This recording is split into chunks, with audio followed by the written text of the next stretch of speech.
pleasure to be here. My name's Chris Bennett. I've been a cannabis activist since about 1989, 1990. It's come a long way since then.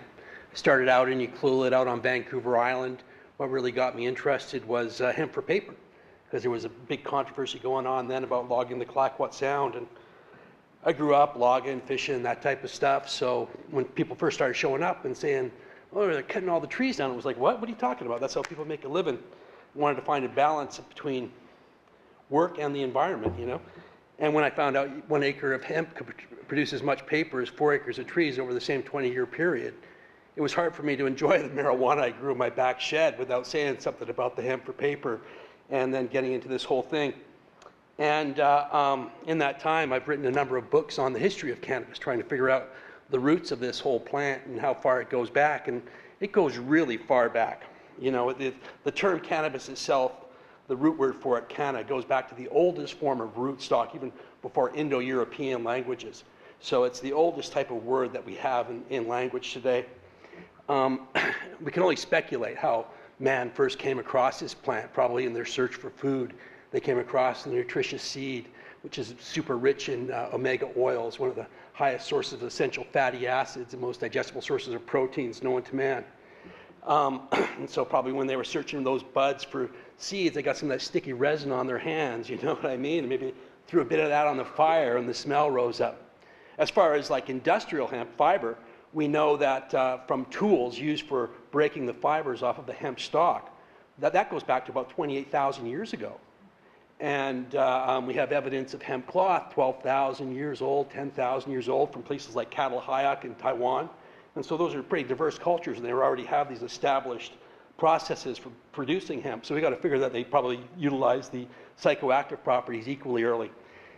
The oldest evidence we have of burning cannabis goes back to about 5,500 years from the Ukraine region, where they found polypod bowls from these pictures here that were used to burn cannabis in a cave that held the fumes in where people could capture them, because they didn't have pipes and joints and things like that. Dr. Jeffrey Guy and Charles McPartland of GW Pharmaceuticals, they've even written a paper speculating that cannabis may have played an important role in what's known as humanity's great leap forward, 25, 30,000 years ago, when we started discovering things like fire and the wheel and things like that. So it's pretty important, you know, the type of novel thinking that cannabis produces may have facilitated that evolutionary process, that social evolution. And certainly culture grew out of agriculture. And people like Carl Sagan and Terence McKenna and others have speculated that cannabis was our first agricultural crop. There's a lot of evidence to that case.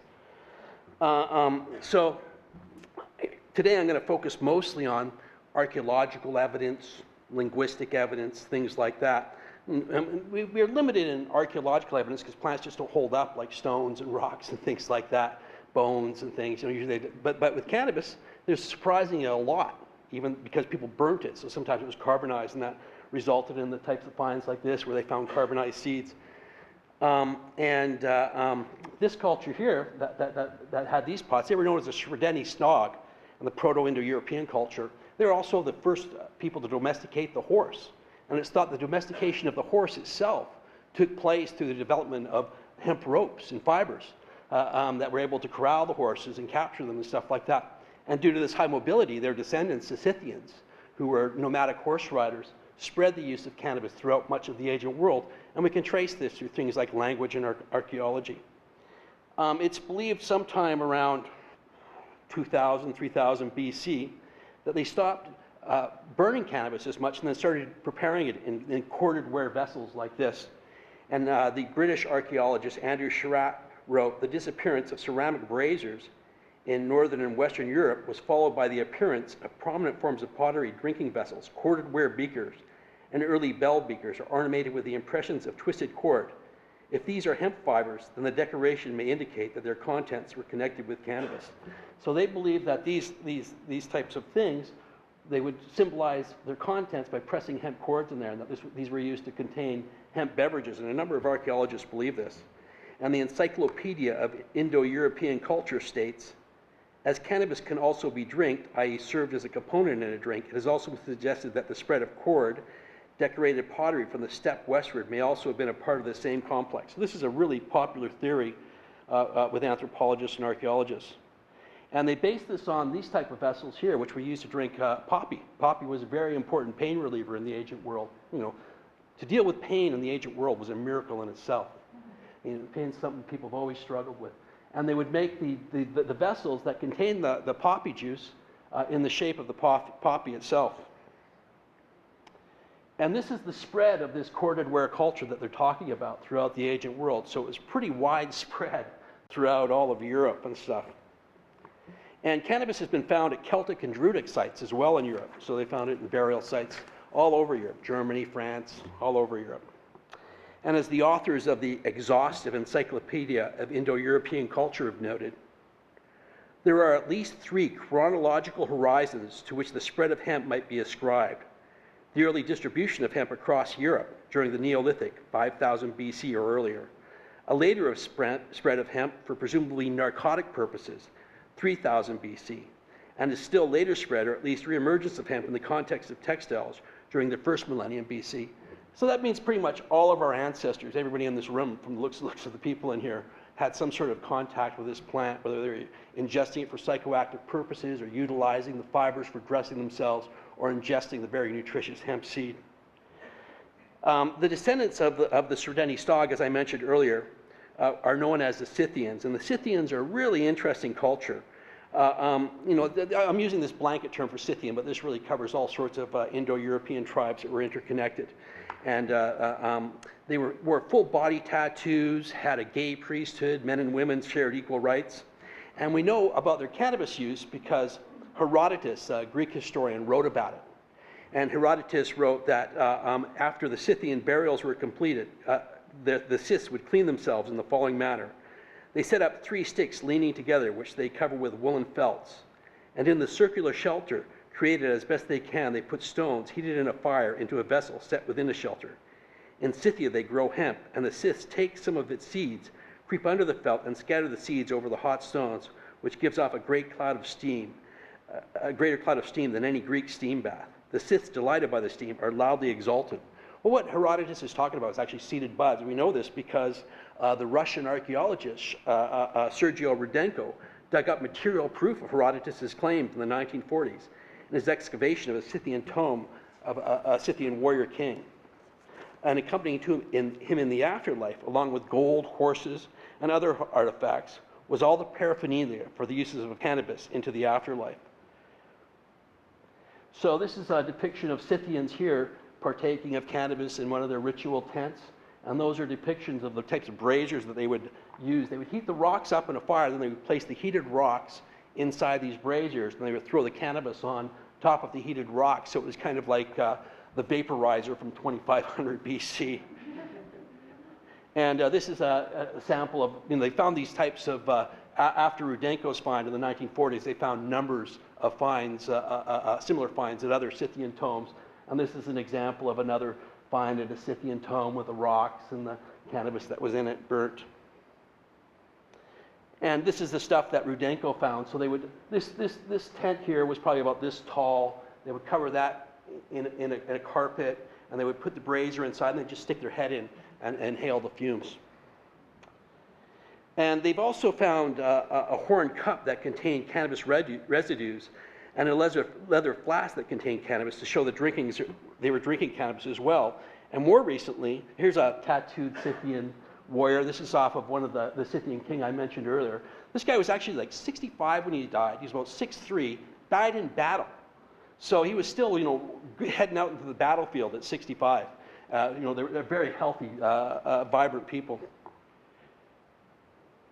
Now, these gold bowls here were found recently at a Scythian tomb in the last few years, and they scraped them, and they found that the residues showed evidence of both cannabis and opium. And it's the archaeologists believe, Anton Gass, the Russian archaeologist involved, says these were used for drinking hayoma. And this is the Persian counterpart of the famous Soma beverage of ancient India, which was a pivotal drink in both India and Persia, known as hayoma. It's written about in the Persian Avesta, and known as Soma. It's written in the Vedic religion in the Vedas as well. And it was a very powerful psychoactive sacrament. A lot of people have speculated that was the Amanita muscaria mushroom, but recent archaeological evidence like this is showing that it was actually probably a cannabis preparation. And because of the Scythian spread of cannabis, commonalities in language occurred. So in French, and this is this AN, their word was canna, and the AN in that appears in other cannabis-related words. In France, it's chambre with that AN. In English, cannabis. In Sanskrit, bong, it's got that AN. In Persian, bonga. In German, hanf. And other related dialects rooted in Indo-European words all take their AN sound from the name of cannabis, from the Indo-European root canna. This use even spread into China, although it may have been here that cannabis picked up a new name that was also spread throughout the ancient world. The name for cannabis in China is huma. And this is Shen Nun. He is supposed to be the author of the Pen Tissau, which is thought by some to have been as old as 2700 BC, one of the first pharmacopoeias. And he recommended cannabis for a variety of ailments, similar to the ailments that people are prescribing medical marijuana for now. And there he is chewing his favorite plant. He was supposed to have the magical power of being able to look into his stomach to witness the activity of plants and how they worked on the system. And cannabis was very popular with the Taoists in ancient China. It was a major player in the formation of Taoist religion. And there's an ancient quatrain from China from about 2,500 years ago. First a yin, then a yang. No one knows what I do. Jade buds of holy hemp for the one that lives apart. It's kind of like life has its ups and downs, but with cannabis, we're able to kind of take that middle road and of detachment in a sense and kind of carry on, you know. Now, there's been a really fascinating discovery in China, and they found evidence of cannabis from 2,700 years ago. And it was perfectly preserved because of the cold climate and desert-like climate that was in. And this is a depiction of one of the mummies. They found it in a couple of different sites, but this is a depiction of one of the mummies. We can see the mummy there. And on the lower side there's a bowl, a basket that had about 2 pounds of female cannabis. There's a cannabis seed from the cannabis they found. And then there's a bowl there that the person who was buried there used for grinding cannabis. And here's a closer up of the basket and bowl that contained cannabis. And this is a close-up of the actual cannabis that they found. It was still green, still had resin glands on it and stuff. They tried to sprout the seeds, but unfortunately after 2,700 years they weren't sprouting. And this is a depiction of the shaman that was found with the cannabis. And he was obviously a very important person in the group that he existed with, of high importance. They took a lot of effort to bury him properly and supply him with all the things he needed for his afterlife. And so they were probably using it both medically and for shamanic purposes as well. Now, what's interesting about this culture is they're called the Gushi culture. They're actually Indo-European Caucasian people that were living in China from about 2000 BC up until about 400 BC, when the indigenous Chinese, the Han Chinese, are thought to have chased them out. And it seems that after that time there was sort of a prejudice in China against cannabis because of the association with these foreigners, or, you know, even though they lived there for quite a long time.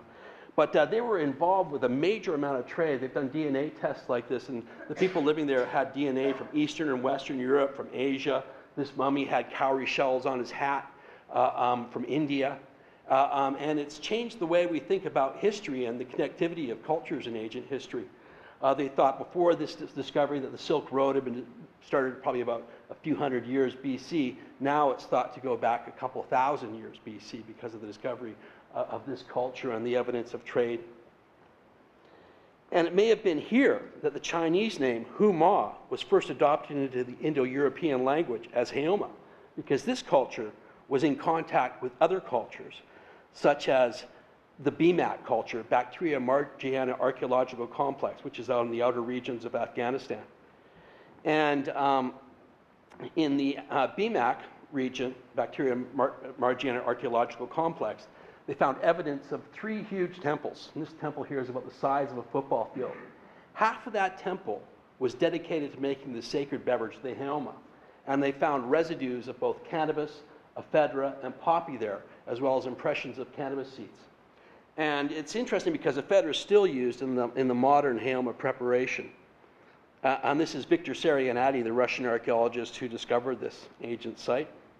Here's a depiction of the site itself. Another close-up of the temple rebuilt from depictions there.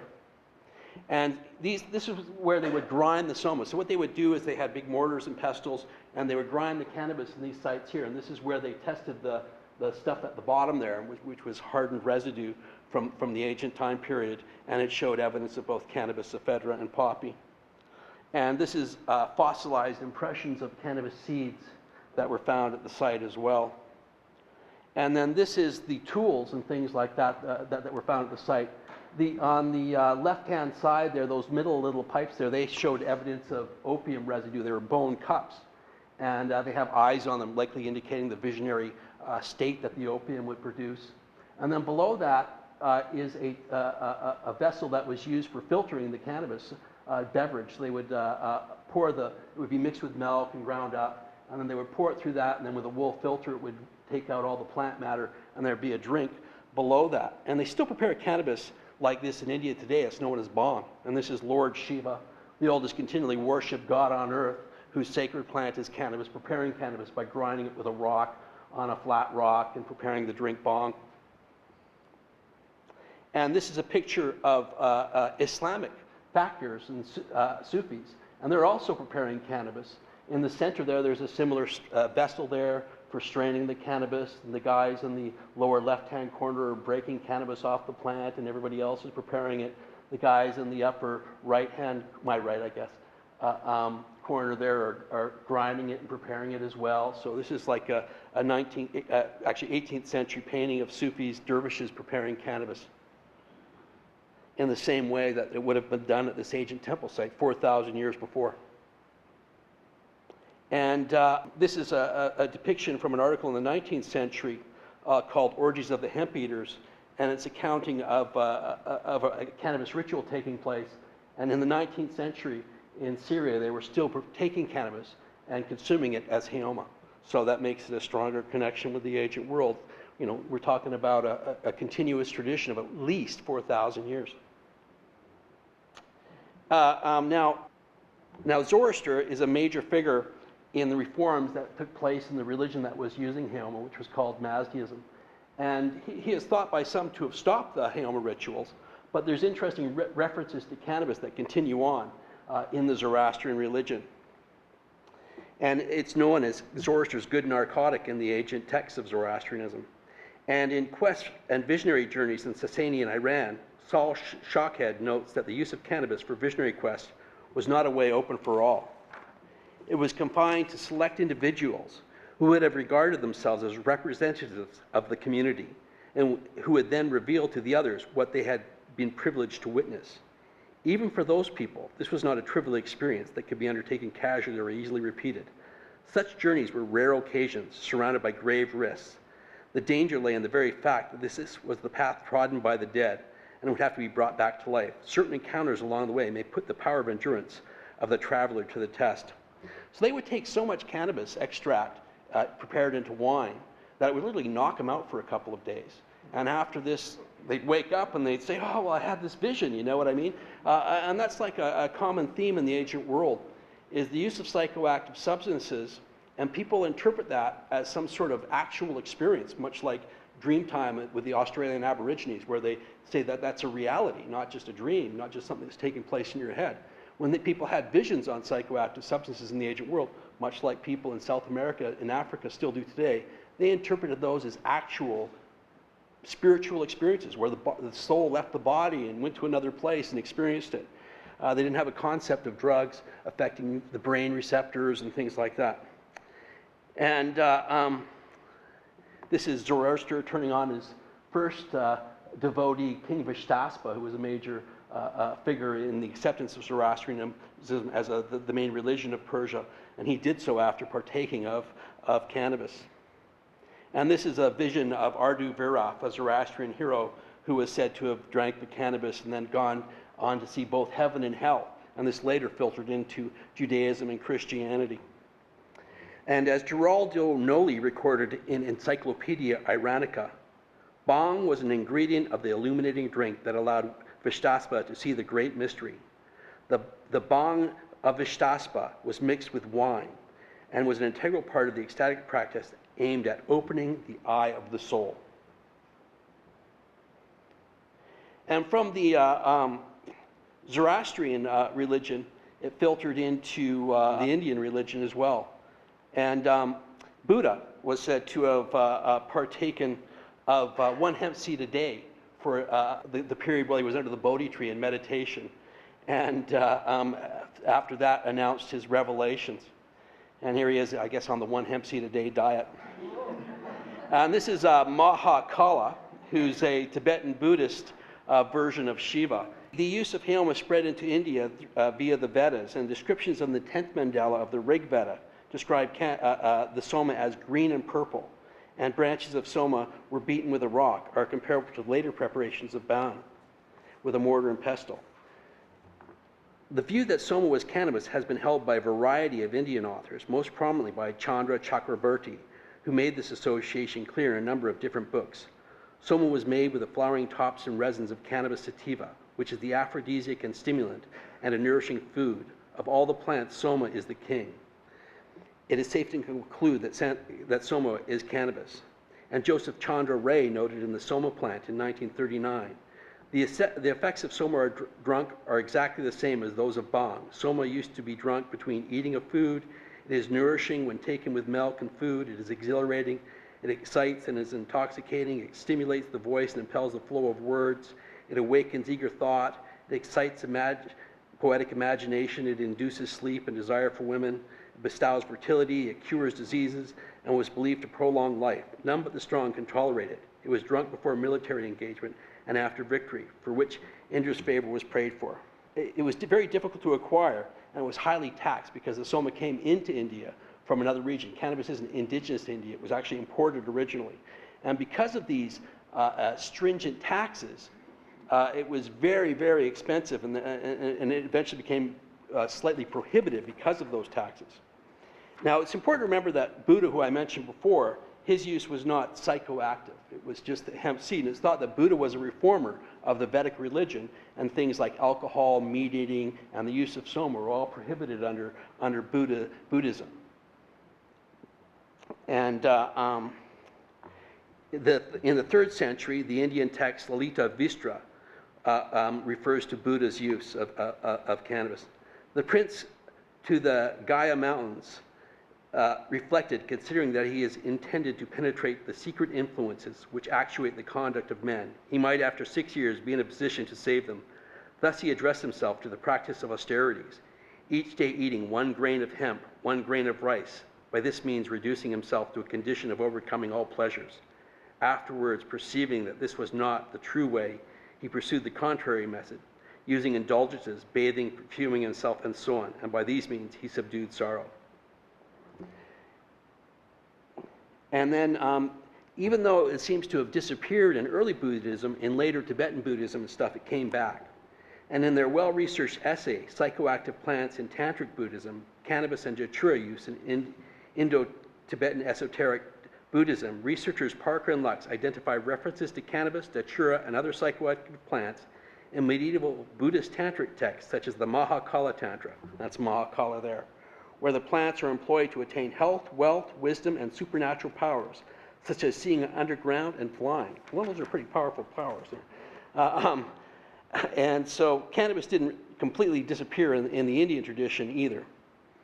And so there's a story, the churning of the ocean of milk. And the churning of the ocean of milk is a very important myth in Hinduism, and there's a festival based around it called the Kumbh Mela, which is the longest and largest continual gathering of humans on the planet. It happens about every 3 or 4 years in India at different sites, 3 or 4 different sites. And it's a massive gathering, and it's based on this myth of the churning of the ocean of milk. And in the story,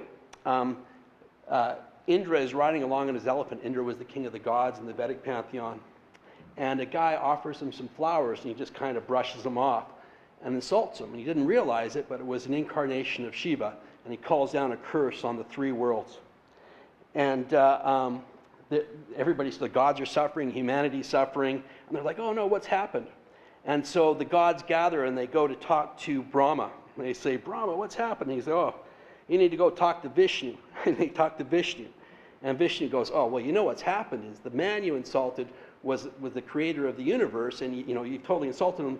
So what you need to do is you need to get potent herbs and take them to the ocean of milk and stir them in there, and then you'll be able to produce amrita, which is the counterpart of soma.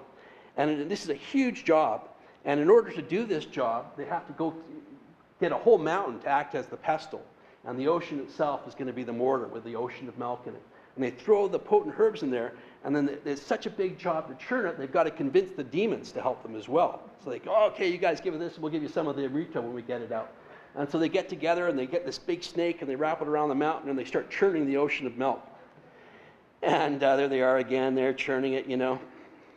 And a bit of the amrita spills out. And they decide, well, we don't really want the demons to get this after all. So they give it to this figure here, the Garuda, which is a bird man. And he grabs some of it in the cup here, and he flies off. And some of it spills on the ground. And where it spills, this is the site where the Kumbh Mela take place in India.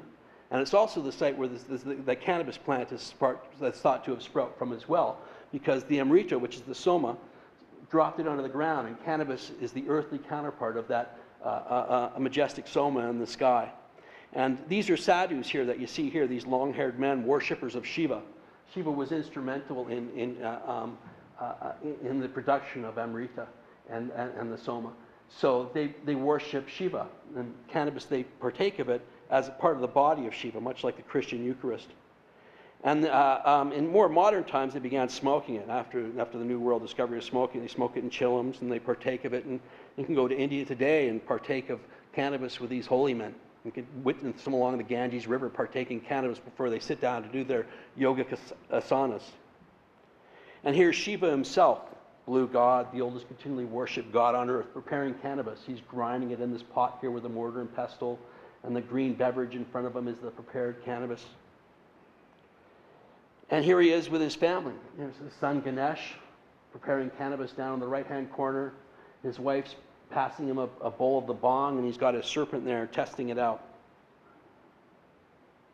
And this is a marble statue of Shiva I have in my home. He's preparing cannabis, drinking cannabis, and smoking the chillum. And this is a sadhu in India, smoking the chillum. And there's Lord Shiva up in the Himalayas, partaking of cannabis before sitting down to meditation.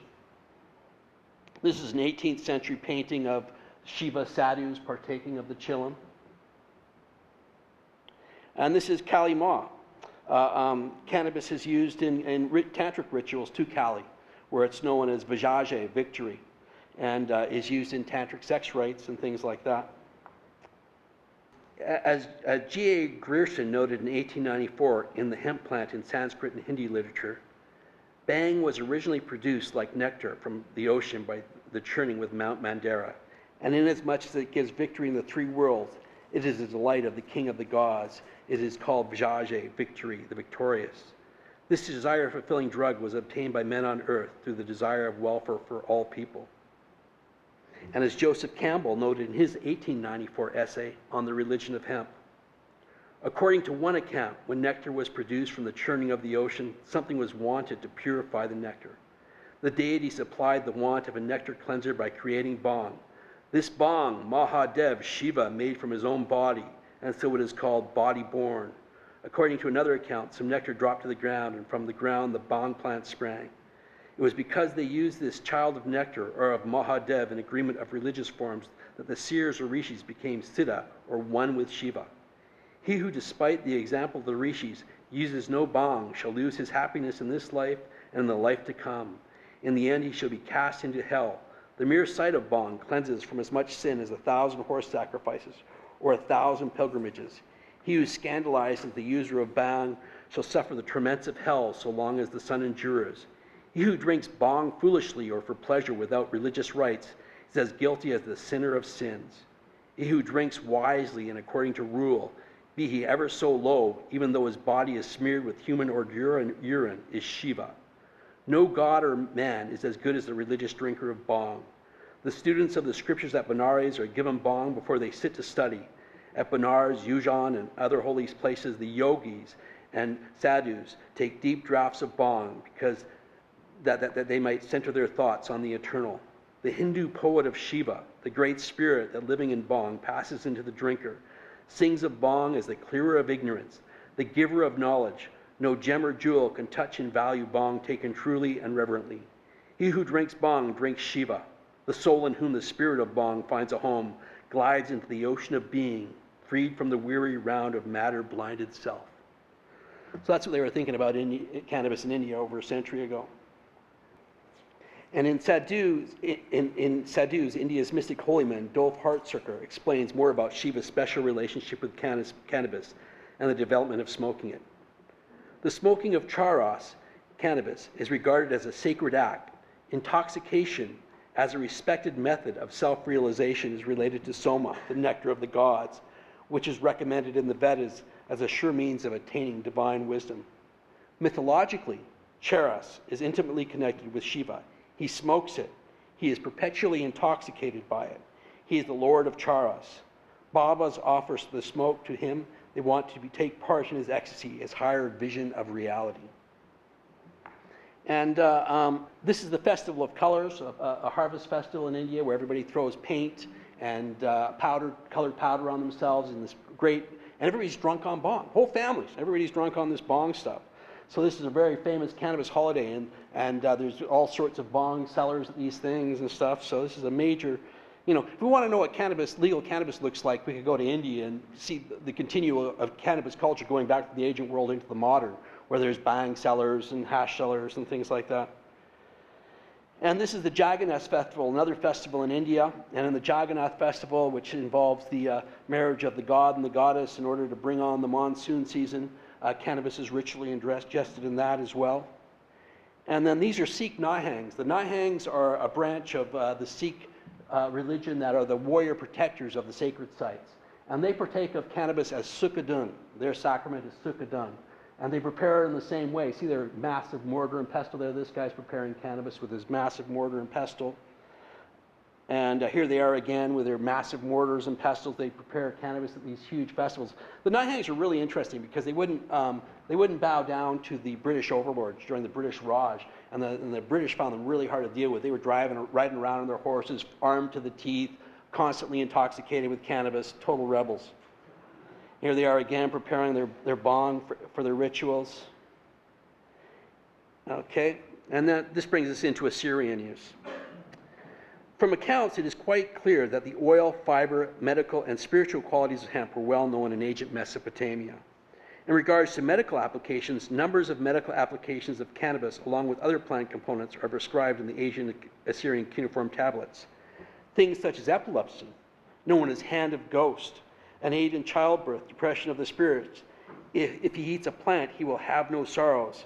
Cannabis was used in oil to anoint swelling, and it was also employed as a simple poultice. It was often employed in Mesopotamia to relieve the pain of bronchitis, bladder trouble, rheumatism, and as a remedy for insomnia. In regards to spiritual use, a 4,000-year-old inscription in the temple documents of the 3rd dynasty of Ur has an inscribed memoranda of 3 regular offerings of hemp. And in a letter written in 680 BC to the mother of the Assyrian king, Esarhaddon, who's depicted here, reference is made to Kanabu, which is the Assyrian name for cannabis. And in response to Esarhaddon's mother's question as to what is used in the sacred rites, a high priest responds that the main items for the rites are fine oil, water, honey, odorous plants, and hemp. So here we can see King Esarhaddon here, and he's heading over to like a little incense tent there where they can kind of capture the fumes, much like the Scythian tents we described earlier, but much more elaborate. And cannabis was particularly dedicated to the god Enki, who's thought to have been the prototype for the serpent in the Garden of Eden, and the goddess Ishtar, and it was considered Ishtar's sacred aromatic. And this is Ashurbanipal. And the oldest references we have to hashish occur in his cuneiform library, recipes for hashish. Ashurbanipal and Esarhaddon appear in the Old Testament. And it's interesting because there's a very popular theory, something that a lot of people know through my work as well, that there's this idea that there's this Hebrew word, cannabosum, that actually makes reference to cannabis that was mistranslated as calamus when they translated the ancient Hebrew text into Greek and then Latin. Became calamus. And this goes back to a Polish etymologist and anthropologist known as Sula Bennett, who began writing about this in 1936 and wrote about it for a number of decades afterwards. And she says this Hebrew term cannabosum, as I said, was mistranslated, but by tracking the modern term cannabis back through history in the Hebrew language, where the Mishnah period was known as Cannabis, as well as comparing it to the similar Assyrian term Cannabu. You can show that this was a reference to cannabis. Also, the similar ways that they used it. Now, it's interesting because Moses first meets the angel of the Lord in the flames of fire from within a burning bush, which is kind of ironic considering all this. And this is a page from the Living Torah by Rabbi Ari Kaplan, and he's talking about these Hebrew references here and saying that due to cognate pronunciations, that some people are saying that this is a reference to cannabis. But it's much more than just cognate pronunciations. So in the first of these references, God commands Moses, who first appeared to Moses in flames of fire from within a burning bush. The burning bush commands him to make a holy anointing oil with about 6 pounds of this cannabis mixed with myrrh and cinnamon, put into about 1.5 gallons of olive oil. And every time that Moses is to speak to the Lord, he's to place some of this oil on his body, and THC is fatty soluble, and your skin's a big organ. And then he would also take some of this oil and he would place it on the altar of incense. And then he would speak to the Lord in the pillar of smoke over the altar of incense. And so when you throw a psychoactive substance like cannabis into that tent with Moses, that tent of the meeting, which is kind of like the Scythian tents, meant to enclose and hold the smoke, it kind of changes the whole scenario. Moses becomes like a shaman, who, like shamans in South America and Africa and other places, interpret the effects they get from psychoactive plants like iboga or ayahuasca as actual messages from the spirit. And here we see the anointing oil being poured on a devotee's head, and then putting the oil on the altar of incense. And there they are speaking to the angel of the Lord over the altar of incense. Now, the term cannabis is thought to have come into the Hebrew language. And this is the Hebrew counterpart of this Indo-European term canna. And it's described as an item of trade. In Jeremiah, they refer to canna from a distant land. And in Ezekiel, they say Danites and Greeks from Uzal brought you merchandise. They exchanged wrought iron, cassa, and canna for your wares. So when an item came in from somewhere else and was introduced, usually it kept that same name that it was introduced with, and that's the case with cannabis.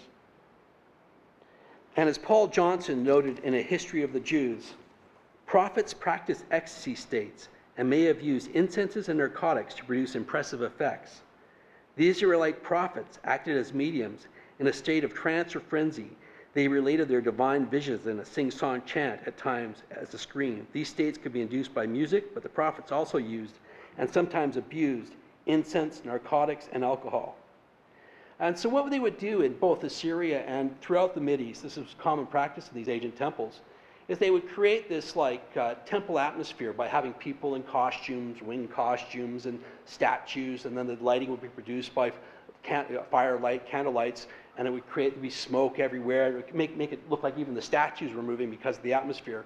And then they would kind of get a drum beat going and a kind of repetitive music, and that would throw people into trance. And then the prophets would kind of get into that, and kind of like a rapper listening to a beat, they start kind of getting to kind of generate something, and then the ideas would start flowing out. And much of our religious text, the Vedas, the Avesta, big parts of the Bible, were all written in verse and song, because that's how they were delivered. And this shamanic state was induced by the use of cannabis and other entheogens, and so it kind of tapped into this creative aspect. And the Assyrian references are particularly important in understanding the Hebraic use, as there's not only the phonetic similarity between the terms Cannabu and Cannabis, but also they identify the temple-based oracular use of the substance in question. In both cases, it was used for the same purpose. And in both cases, there's references to it as an incense, ingested, and as well as a topical. And in this respect, it should be noted that in Assyrian references, cannabis was used not only as an incense in ingested forms, but in topical lotions as well. An Assyrian medical tablet from the Louvre collection has been translated, so that God of man and man should be in good rapport, with hellebore, cannabis, and lupine you will rub them. So we have the identical use of a topical cannabis preparation in the same time period in the Old Testament. So it seems pretty powerful that that's the case. And there we see again, they're at the burning temple in the incense, and the angel of the Lord appears. The next reference to cannabis in the Old Testament, according to Bennett, takes place in the Song of Songs. And it says, your plants are an orchard of pomegranates with choice fruits, with henna and nard and saffron, canna and cinnamon, with every kind of incense tree. And the Song of Songs is an important text in the Bible, because what it describes is what is known as the Hieros Gamos, or the sacred marriage. And this was a ritual that took place throughout the whole ancient Mideast, where the marriage of the god and the god was God and the goddess was taking place on earth with earthly counterparts, and was mimicked, and was thought to create some sort of divine communion between earth and heaven by mimicking the acts of the god and the goddess on the earthly realm. And cannabis seems to have been widely used in these sacred marriages. And in ancient Canaan and in ancient Israel, there was a goddess, actually, for a long time we know about now because of cuneiform tablets that refer to her, and ancient inscriptions, and that even refer to Yahweh's wife, Asherah. Yahweh and his Asherah, and this was his goddess Asherah. And her cult was particularly involved with cannabis as well. And she is thought to be the Canaanite counterpart of Ishtar.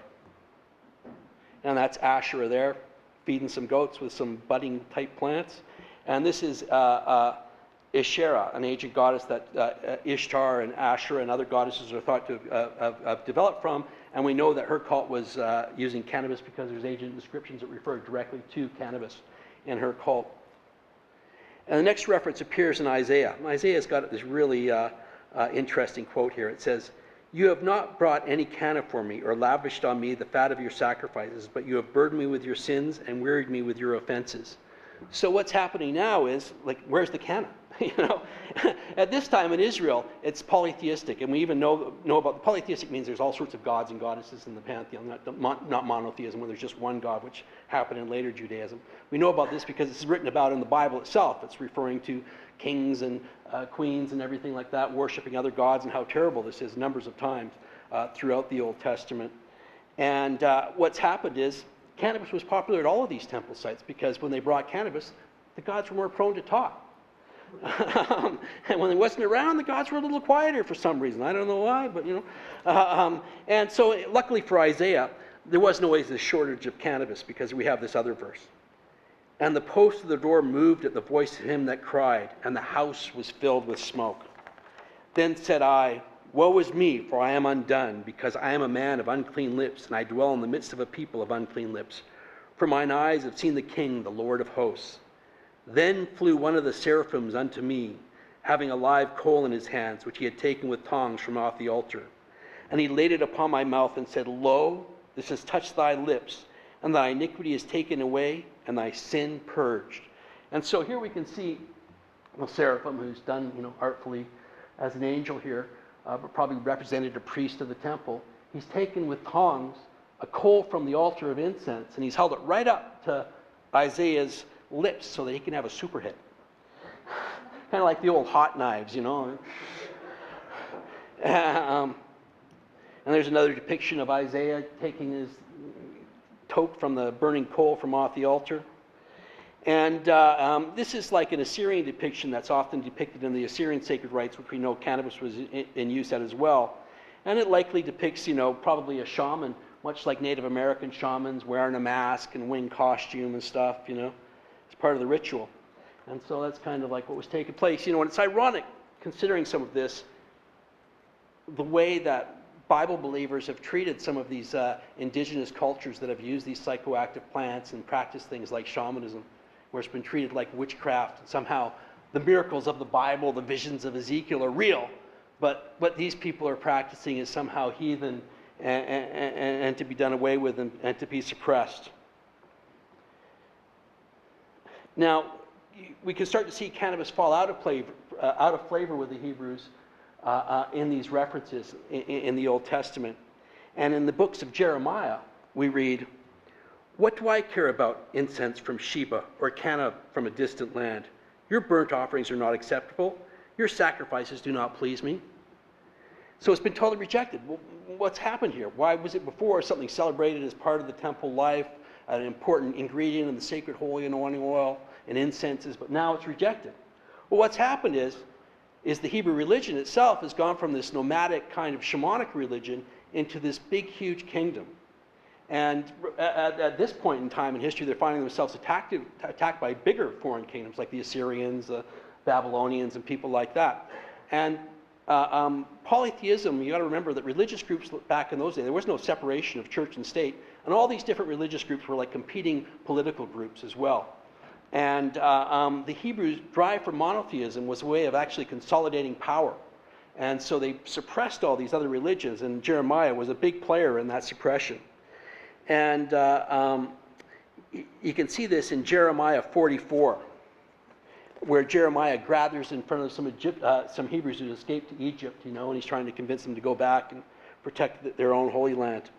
And he says, "Thus saith the Lord of hosts, the God of Israel, ye have seen all the evil that I have brought upon Jerusalem and upon all the cities of Judah, and behold, this day they are a desolation." So he's saying that the destruction of Israel and Judah is actually God's will, punishing them for their wicked ways. Because of their wickedness, which they have committed to provoke me to anger, and that they wanted to burn incense and to serve other gods. Therefore now, wherefore commit ye this great evil against your souls, and that ye provoke me to wrath with the works of your hands, burning incense unto other gods in the land of Egypt? Then all the men which knew that their wives had burned incense unto other gods, and all the women that stood by, a great multitude, even all the people that dwelt in the land of Egypt, answered Jeremiah, saying, "And for the word that thou hast spoken unto us in the name of the Lord, we will not hearken unto thee, but we will certainly do whatsoever thing goeth forth out of our own mouths, to burn incense unto the Queen of heaven, and to pour drink offerings unto her, as we have done, we and our fathers, our kings and our princes in the city of Judah, and the streets of Jerusalem. For then we had plenty of victuals, and were well, and saw no evil." So they're saying back in the days when they used to worship the god and the goddess beside each other, like Solomon and stuff like that, things were actually pretty good. It wasn't until they brought all this monotheism in and started all these prohibition and stuff like that, the trouble started. And then this brings us to Ezra and the cup of fire. Ezra is a really important figure in the writing of the Old Testament.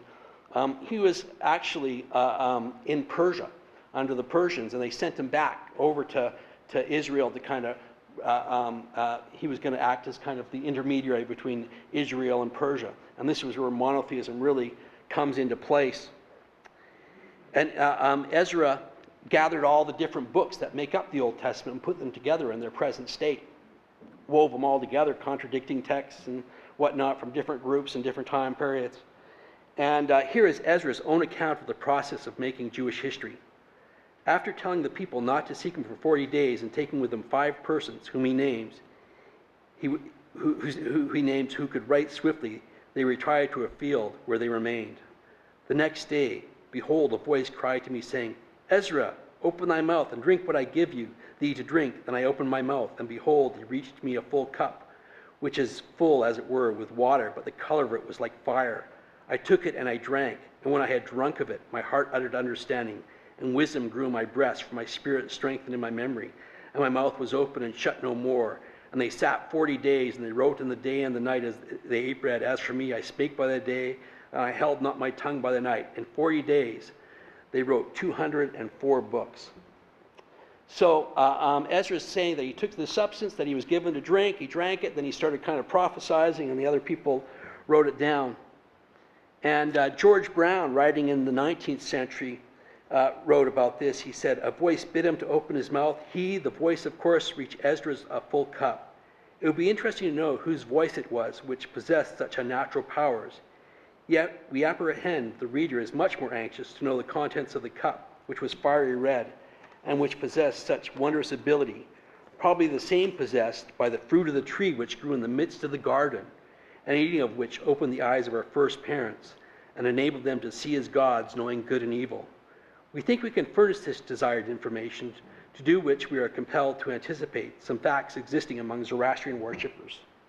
Many centuries before the date religion is ascribed to Abraham, and which was practiced in Persia, Assyria, and Babylonia, at the very time Ezra was writing Jewish history under the influence of the fiery cup. Among other duties required on occasional sacrifices of animals to Ahura Mazda, additional to prayers, praises, thanksgiving, and the recitation of hymns, was the performance from time to time of a curious ceremony known as that of the Heoma. This consisted of the extraction of the juice of Haoma plant by the priest during the recitation of prayers, the formal presentation of the liquid extracted to the sacrificial fire, the consumption of a small portion of it by one of the officiating ministers, and the division of the remainder among the worshippers. What was Haoma or Homa? The production of the moon plant growing in those regions of Asia as far north, too far north for the successful growing of the grape, and yet yielding such intoxicating properties? It is known as, in the medical books, as cannabis, and belongs to the Indian hemp family, Cannabis indica being an official preparation from it. It is now known in India as bhang and is popularly known with us as hashish, the stimulating and intoxicating effects which are well known to physicians. The extract from its young and tender top has a fragrant odor and a warm, bitterish, acritic taste.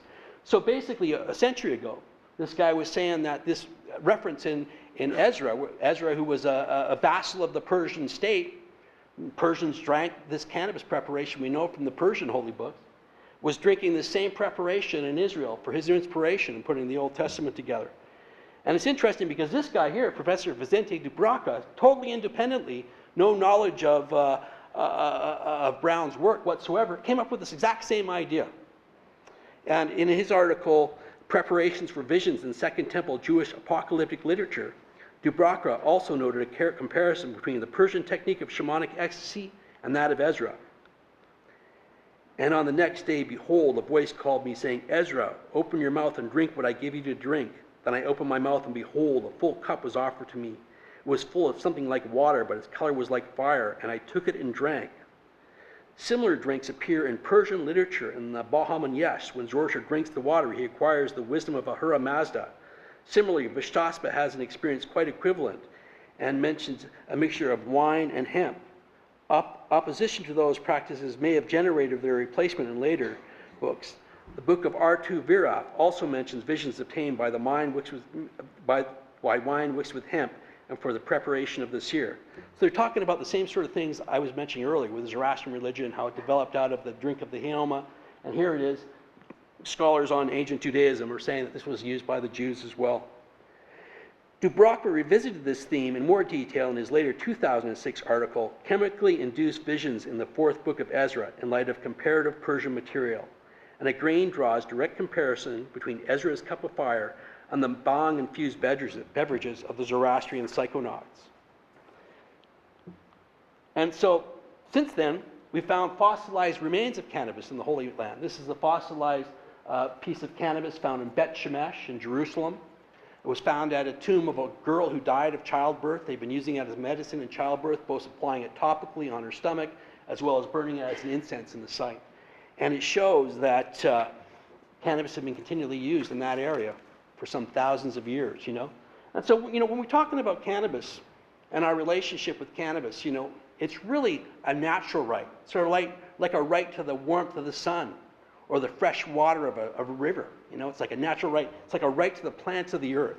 And we're talking about a plant that humanity has had a relationship with, not for a short time, not since the Jazz Age when reefer madness was taking place, not since the 60s, since the hippies were taking place, but before any books were written, before any religion existed, before any of that. It's probably our first medicine. It's in the oldest pharmacopoeias, the Pentasau, the Ayurvedic medicine, in these Assyrian texts and Egyptian texts, all over, widespread already, thousands and thousands of years ago. And we have a natural relationship with this plant. And this is a natural right. We shouldn't have to ask anybody for it, but we find ourselves persecuted and having to explain ourselves. But this is Earth's medicine, and this medicine's time is now. And with it, we can save our forests. We can move away from cutting down our trees for paper. We can make building material out of it. We can move away from fossil fuels by using biomass hemp fuels and make plastics and all sorts of things out of it. You can make batteries out of cannabis. It's just such an incredible plant. We can move away from soil-depleting cotton. 50% of the chemicals and pesticides used in agriculture are used on cotton. That's what caused the Great Depression. Turned soil into a dust bowl. Cannabis actually enriches the soil. It can be cross-cropped with other crops, so you keep the soil healthy by cross-cropping. And we can use it to heal our bodies. Things like epilepsy, that was thought to be demonic possession up until medieval times.